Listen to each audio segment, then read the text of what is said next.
150 గజాలు చేసి ఇచ్చి ఇందిరమ్మ ఇల్లు కట్టిద్దాం. రాండి సన్నాసులారా, ముందుకు రాండి, పేదోళ్ళు కట్టిద్దాం. ఎవరైతే నమ్మి మోసపోయి కట్టుకున్నారో వాళ్ళ ఇల్లు కట్టడానికి ఎంతైందో నష్టపరిహారం ఇద్దాం, ప్రభుత్వం ఖజానా నుంచి పంచుదాం. రాండి, అందరం కూర్చొని పంచుదాం ఒకటే వేదిక మీద. ఇవాళ ఈ ప్రాంతంలో ఎంపీ ఆయన మాట్లాడుతుండు. ఇక ఆయన గురించి నేను ఎక్కువ మాట్లాడదలుచుకోలే, కానీ ఆయనకు బాధ్యత లేదా? ఎంపీకి గెలిచినావు కదా, మోడీ దగ్గర నుంచి ఏం తెస్తావు తీసుకురా. గుజరాత్లో అహ్మదాబాద్లో సబర్మతి రివర్ ఫ్రంట్ నరేంద్ర మోడీ కట్టుకోవచ్చు అంట, కానీ నరేంద్ర మోడీకి ఊడిగం చేస్తాడంటేనే కానీ మూసీ రివర్ ఫ్రంట్ మాత్రం తెలంగాణలో కట్టొద్దంట. ఏం న్యాయమా ఇది? ఇక్కడ ఉన్న ప్రజలే కాదు, నువ్వు కూడా బతకనీకి వచ్చినోనివే.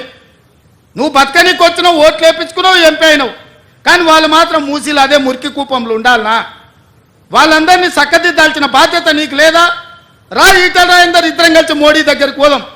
పోయి 25,000 కోట్లు తీసుకొద్దా, మూసీలు ఉన్న పేదోళ్ళకి పంచి పెడదాం, ఇల్లు కట్టిద్దాం, డబుల్ బెడ్రూమ్ ఇల్లు కాదు, మంచి కాలనీలు కట్టిద్దాం వాళ్ళకు. 40 లక్షల కోట్ల బడ్జెట్ ఉంది కదా మోడీ దగ్గర. హైదరాబాద్ నగరానికి 25,000 కోట్లు ఇవ్వలేడా? చేబెల్ల మీరే గెలుస్తారు, సికింద్రాబాద్ మీరే గెలుస్తారు, మల్కాజ్గిరి మీరే గెలుస్తారు, మెదక్ మీరే గెలుస్తారు, నగరం చుట్టూతో మొత్తం మీరే గెలిచింది కదా ఈటల రాజేందర్ గారు. మోడీ దగ్గరికి వెళ్ళి ఏం తెద్దామో రాపోదాం.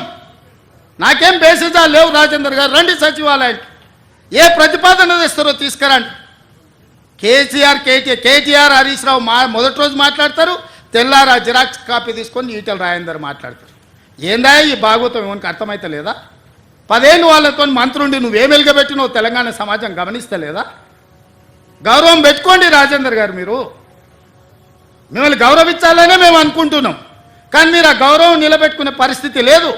మీరు పార్టీ మారినరు, వేరే పార్టీ ఎంపీ అయినరు, కానీ పాత వాసన మాత్రం మీకు పోతలేదు. ఆ గత్తర వాసన అట్లనే మీతో కొడుతుంది, గత్తు వాసన.